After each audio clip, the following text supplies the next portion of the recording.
প্রথম অঙ্ক আছে এ 10 মিটার পার সেকেন্ড বেগে যাত্রা শুরু করে 800 মিটার এগিয়ে যাওয়ার পর বি 15 মিটার পার সেকেন্ড বেগে একই অভিমুখে যাত্রা শুরু করে। কত সময় পর বি এ কে অতিক্রম করবে? ঠিক আছে, একটা রাস্তা আছে, এ যাচ্ছে 10 মিটার পার সেকেন্ড, বি যাচ্ছে 15 মিটার পার সেকেন্ড।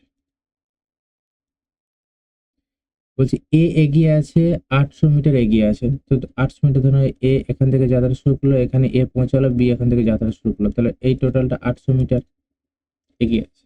তাহলে অঙ্কটা কিভাবে করবো? শর্ট প্রসেসে করবো। তো মুখোমুখি যদি আমরা করতে চাই তাহলে কিভাবে করবো? 10 মিটার পার সেকেন্ড আর 15 মিটার পার সেকেন্ড।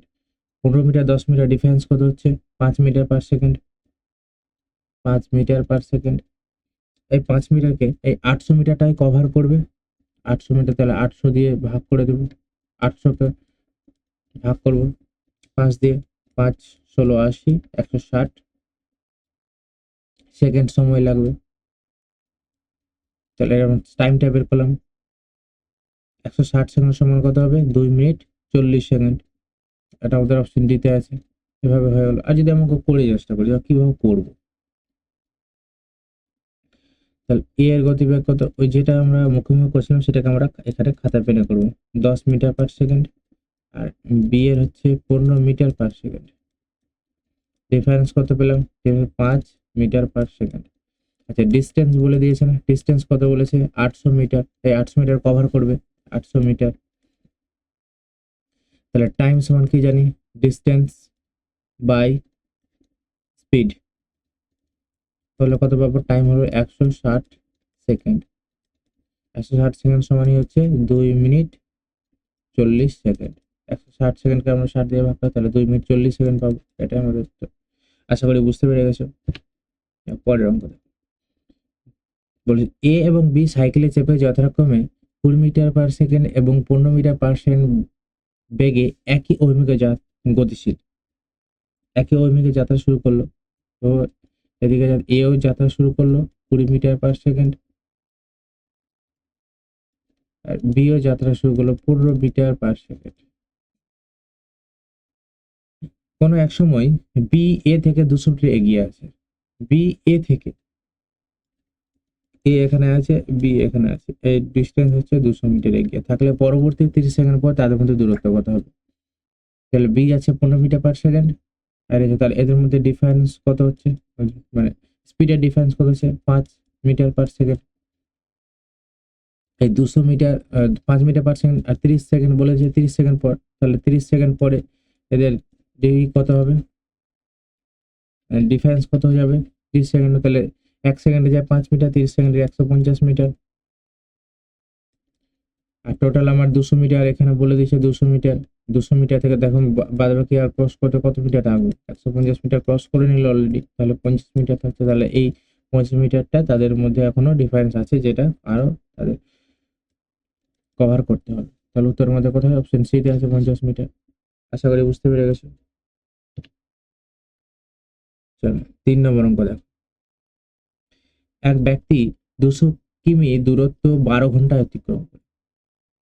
সে সম্পূর্ণ পথের অর্ধেক অংশ 1/3 অংশ সময়ে অতিক্রম করে, বাকি অংশ গতিবেগ কত? ঠিক আছে, ধরে নাও যে এটা রাস্তা আছে, তার দূরত্ব হচ্ছে 200 মিটার, অর্ধেক বলে তাহলে এটা 100 হবে, এটাও 100 হবে।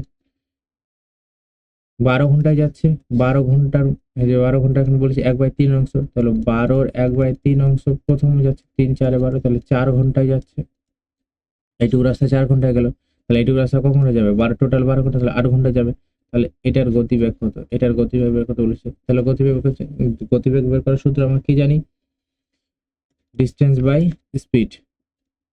তাহলে কত হবে? 8 12 96, 8 12 96, 4 4/8, সেখানে ইসি নেই, দশমিক দেওয়া আছে, তাহলে 0.5 8 40, তাহলে 12.5 অপশন এতে আছে। সবাই বুঝতে পেরে গেছো। 4 নম্বর অঙ্ক, এক ব্যক্তি 60 কিমি দূরবর্তী কোনো স্থানে 10 কিমি পার ঘন্টা বেগে গিয়ে পূর্বের স্থানে ফিরে আসতে 11 ঘন্টা সময় লাগে। তাহলে ফিরে আসার সময় তার গতিবেগ কত ছিল? তাহলে ডিস্টেন্স কত? 60 কিমি। মুখে হয়ে যাবে 60 কিমি ডিস্টেন্স, 10 কিমি/ঘন্টা করে গেল, গিয়ে ফিরে আসে, তাহলে 10 কিমি/ঘন্টা গেল, তাহলে এটার গতিবেগ কত হলো? 1 ঘন্টা যায় 10 কিমি, তাহলে 60 কিমি যেতে কত ঘন্টা সময় লাগে? তাহলে যেতে সময় লাগলো 6 ঘন্টা। আর টোটাল বলে দিয়েছে কত? 11 ঘন্টা। ফিরে আসতে তাহলে কত সময় লাগবে? 5 ঘন্টা সময় লাগবে। 11 ঘন্টা বলে দিয়েছে, তাহলে 11 থেকে 6 ঘন্টা যেতে সময় লেগে গেল, তাহলে আসতে সময় কত লাগবে? 5 ঘন্টা। তাহলে 60 কিমি দূরত্ব 5 ঘন্টায় ফিরে আসে, তাহলে তার স্পিড কত হবে? স্পিড 60 বাই, জানি যে স্পিড সমান সমান ডিস্টেন্স বাই টাইম। তো ডিস্টেন্স বাই টাইম সমান কি হবে? কত হবে? 5 × 12 = 60, 12 কিমি/আওয়ার। সেটা আমাদের দিতে রয়েছে। সেটা বুঝে গেছে? খুব সহজে এগুলো মুখে অঙ্ক হয়ে যাবে, জাস্ট খাতা কলম লাগছে। ঠিক আছে, তাহলে পরের অঙ্ক দেখো। এ এবং বি একই স্থান থেকে একই সময়ে 180 কিমি দূরবর্তী একটি স্থানের উদ্দেশ্যে যাত্রা শুরু করে। ঠিক আছে, 180 কিমি ডিস্টেন্স আছে। এ 12 কিলোমিটার/ঘন্টা বেগে গিয়ে বি অপেক্ষা 3 ঘন্টা আগে পৌঁছায়, তাহলে বি এর গতিবেগ কত? তাহলে এ এর গতিবেগ প্রথমে কত আছে? এ এর গতিবেগটা বের করে নিই। এ এর গতিবেগ দেওয়া আছে 12 কিমি/আওয়ার। তাহলে এ এর টাইম কত লাগবে? এ এর টাইম লাগবে, জানি যে টাইম সমান সমান ডিস্টেন্স বাই স্পিড। তাহলে টাইম হয়ে গেল কত? 12, 12 × 1 = 12, 6, 5, 12, 60, 15 ঘন্টা টাইম লাগলো। এ এর টাইম কত লাগলো? 15 ঘন্টা। তাহলে বি এর টাইম কত লাগবে? 3 ঘন্টা আগে পৌঁছায়। এ 3 ঘন্টা, তাহলে বি এর টাইম কত লাগবে? 15 ঘন্টা প্লাস 3 ঘন্টা তো বেশি লাগছে বি এর, তাহলে বি এর টাইম লাগছে 18 ঘন্টা। তাহলে বি এর স্পিড কত হবে? বি এর স্পিড হবে 180/18। কত? 18, 10, 180, 10 কিমি/আওয়ার। তাহলে বি এর স্পিড পেয়ে গেলাম। তাহলে বি এর স্পিড কত পেলাম? অপশন বি তে আছে 10 কিলোমিটার/আওয়ার। 6 নম্বর অঙ্কটা দেখো। এ 10 কিমি/ঘন্টা বেগে যাত্রা শুরু করার কিছু সময় পর বি 16 কিমি/ঘন্টা বেগে তাকে ধরার জন্য যাত্রা শুরু করে। বি যাত্রাস্থান থেকে 80 কিমি দূরে একে ধরে ফেলল, তবে এ এর যাত্রা কত সময় পর বি তার যাত্রা শুরু করবে? ঠিক আছে, তাহলে এ এর টাইম কত? 10 কিলোমিটার/আওয়ার। বি এর টাইম কত? 16 কিলোমিটার/আওয়ার। তাহলে এ কি করছে? বি যাত্রাস্থান থেকে, তাহলে আমরা বি এর টাইমটা বের করে নিই। বি এর টাইম, বি বি এর টাইম বি এর টাইম কত হলো? ডিস্টেন্স কত? 80 কিলোমিটার ডিস্টেন্স। আর বি এর গতিবেগ কত? 16, 16 × 5 = 80। তাহলে বি এর টাইম হলো 5 ঘন্টা।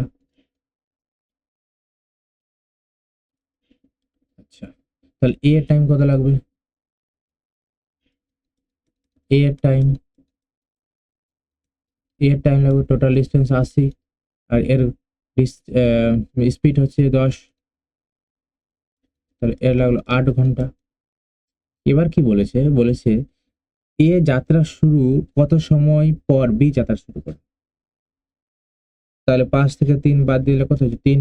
তাহলে 3 ঘন্টা পর বি যাত্রা শুরু করলো, তাহলে অপশন আমাদের ডি তে আছে 3 ঘন্টা। আশা করি বুঝতে পেরে গেছো। তো 7 নম্বর অঙ্ক। একটি গাড়ি তার স্বাভাবিক বেগের 5/7 বেগে নিয়ে চললে 42 কিমি দূরত্ব যেতে তার সময় লাগে 1 ঘন্টা 40 মিনিট 48 সেকেন্ড। ঠিক আছে,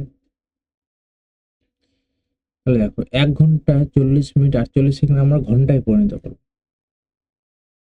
1 ঘন্টা 40 মিনিট 48 সেকেন্ডকে ঘন্টায় করলে আমরা কি পাবো? তাহলে 1 ঘন্টা 1 + 40 মিনিট 40/60 প্লাস 48 সেকেন্ড বাই 360, তাহলে 1 ঘন্টায় পরিণত হয়ে গেল। এটা সমান সমান পাবো আমরা 126/75 ঘন্টা। 5/7 অংশ যায় 126/75 ঘন্টায়, তাহলে এক অংশ যেতে তার কত সময় লাগবে? এক অংশ যেতে সময় লাগবে 5, এর গুণ হয়ে যাবে 5 15, 5 3 4 12 2, তাহলে কত পেলাম? 42/35 ঘন্টা, তাহলে এক অংশ। এবার স্পিডটা কত পাবো? তাহলে স্পিড সমান সমান টোটাল ডিস্টেন্স আমার কত? স্পিড সমান সমান টোটাল ডিস্টেন্স 42, আর টাইম কত লেগেছে? 42/35। এখান থেকে আমরা করতে পারি, জানি যে প্রথম ইন্টু চতুর্থ, দ্বিতীয় ইন্টু তৃতীয়, 35/42 কেটে গেল। তাহলে আমি স্পিড কত হলাম? 35 কিমি/আওয়ার। অপশন বিতে আছে। আশা করি বুঝতে পেরে গেছেন। কেমন তোমরা কমেন্টে জানাবে কেমন হচ্ছে, আর বন্ধুদের মধ্যে শেয়ার করে দেবে। চ্যানেলে যারা নতুন আছে ভালো থেকে চ্যানেলটাকে সাবস্ক্রাইব করে দেবে। পরের অঙ্ক দেখো। একটি গাড়ি স্বাভাবিক বেগের অংশ বেগে চললে এত কোনো স্থানে, মানে এত অংশ বেগে চললে কোনো স্থানে 22 ঘন্টায় পৌঁছায়, তাহলে তার স্বাভাবিক বেগ কত? আচ্ছা, স্বাভাবিক বেগ জানি, বলছি কত ঘন্টায় সাশ্রয়, মানে তার স্বাভাবিক বেগে চললে কত ঘন্টা সাশ্রয় হতো, মানে কত ঘন্টা টাইম বাঁচত। 7/11 সমান সমান 22 ঘন্টা টাইম লাগছে। মানে 7-এ চললে 22 ঘন্টা, তাহলে 11 চললে কত লাগবে কিলোমিটার আওয়ার? তাহলে এখান থেকে আমরা যদি 11 কিলোমিটার/আওয়ারে যাই, তাহলে আমাকে 7/22, এই 11, 2-এ 22, মানে 14 কিমি/আওয়ার, 14 কিমি, 14 ঘন্টা। তার স্বাভাবিক বেগে গেলে তার 14 ঘন্টা টাইম লাগতো, কিন্তু গেছে তার 7-এর বেগে। তাহলে বলছি কত ঘন্টা সাশ্রয় হতো? তাহলে আগে লাগছে আমার 22 ঘন্টা, আর এখন লাগছে 14 ঘন্টা, তাহলে কত ঘন্টা আমার কমলো? 8 ঘন্টা কমলো। এটা আমাদের অপশন সিতে আছে, এটাই উত্তর। তাহলে পরের অঙ্ক করো। স্বাভাবিক বেগের 3/4 অংশ বেগে হাঁটলে এক ব্যক্তি 15 মিনিট দেরিতে পৌঁছায়, তার স্বাভাবিক। এই তো আরো সহজ। 3/4,